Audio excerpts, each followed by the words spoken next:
Max, Max, Max, Super Max, Max, Super, Super Max, Max, Max, Super Max, Max, Super, Super Max, Max, Max. Hi, I'm a shouty man. And the following is the entire 2021 Dutch Grand Prix in 5 minutes. Max, Max, Max, Super Max, Max, Super, Super Max, Max, Max, Super Max, Max.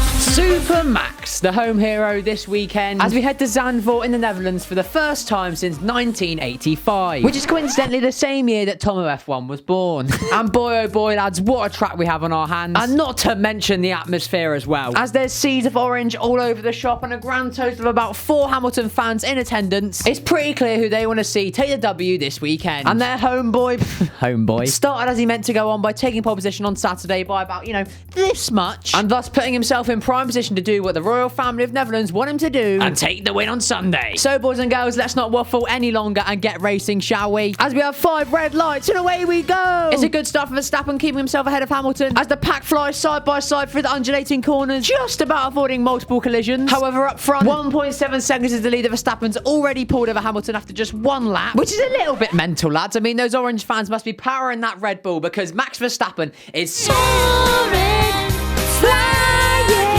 Now, as I mentioned earlier, lads, this track is absolutely insane. It is so cool seeing the cars fly around the corners, but unfortunately, that's all we actually have right now to watch. There's no real battles, no drama, just cool cars going really fast around a cool track. So, you know, still better than Sochi anyway. However, Mr. Perez and the other Red Bull is here to cure our cravings for racing, as he's working his way up through the order after starting from the pit lane. He started there because he was knocked out in Q1, and then I'm assuming they changed bits in the car. Honestly, lads, I don't actually really know. I'm sorry, I'm not a technical expert, all right? But Hamilton now from second place dives into the pit lane, followed 1 lap later by Verstappen. There's no real change in the gap between them, but Lewis really is pushing now, trying to crush the hearts of all the local fans. Honestly, lads, I'm not sure what I want to see more. The fans going mental because Verstappen wins, or the fans going really mental because Hamilton wins. I'm using the word mental in 2 different ways there. However, now the boys in the Mercedes pit wall have had a masterstroke strategic idea, and have left Bottas out from 3rd place on old soft, so that Verstappen, after pitting, catches up to him, gets held up until he can finally work his way past the Mercedes, all while Hamilton's gaining behind him, closing down that gap. A little bit sneaky from the Silver Arrows, but it seemed to have worked, as the gap is now just down to 1.5 seconds. Let's get ready to rumble!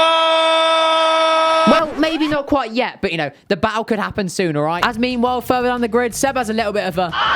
Before we all then get a 10-minute break, you know, go make a cup of tea, go to the toilet, scroll through Twitter, because nothing really happens for a little while, until Hamilton comes into the pits once again, trying to undercut the Red Bull. However, it seems they're taking the strategy tips from Ferrari, as they've come out in traffic, really just not making it worth it, losing Hamilton time overall, as Max pits the next lap for some hard tyres, and extends his lead up front. Mission failed.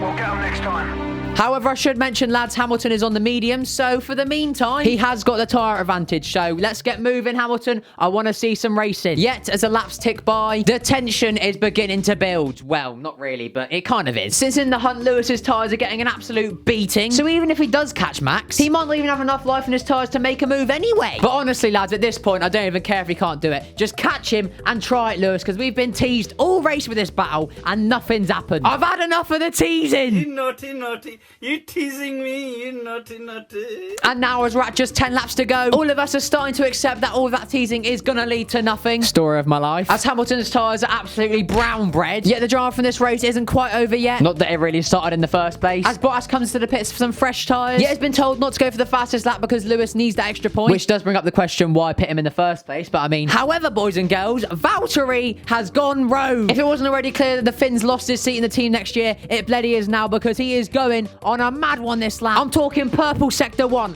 purple sector 2. He's entering sector 3. James on the radio telling him, slow down, Valtteri. Don't you go for fastest lap. However, Valtteri is giving him the middle fingers and takes the fastest lap anyway, because, you know, he's just a boy, isn't he? To whom it may concern, fuck you. And so Lewis is forced to pit on the second to last lap to go out himself and set the fastest lap to get that point back, which he does fairly easily, because of course he does, he's Lewis Hamilton. Yet all this leaves Max Verstappen all alone up front to come round one final time to the cheers of his home crowd as he crosses the line and wins the Dutch Grand Prix. Absolute pandemonium erupts in the grandstand as their home hero has done what they dreamed he would do. Honestly, what an atmosphere this track seems to have. The excitement in the crowd is more than enough to make up for the lack of excitement we've seen on track today, as generally speaking it was a relatively basically not boring, just anticlimactic race. Lewis and Valtteri come home in second and third, with Gasly doing well to hold on to fourth place after qualifying there yesterday. Perez did end up in the points if you're wondering. And Lando Norris, after a fairly poor race, does finally drop out of third place in the championship. But yeah, that's that for the Dutch Grand Prix. Verstappen is once again leading the championship now, so it is all to play for going into the third weekend of this triple header next week. So I better see you there. But until then, I've been Aiden. This is Mr. Aiden Rule. Thank you very much for watching. Goodbye.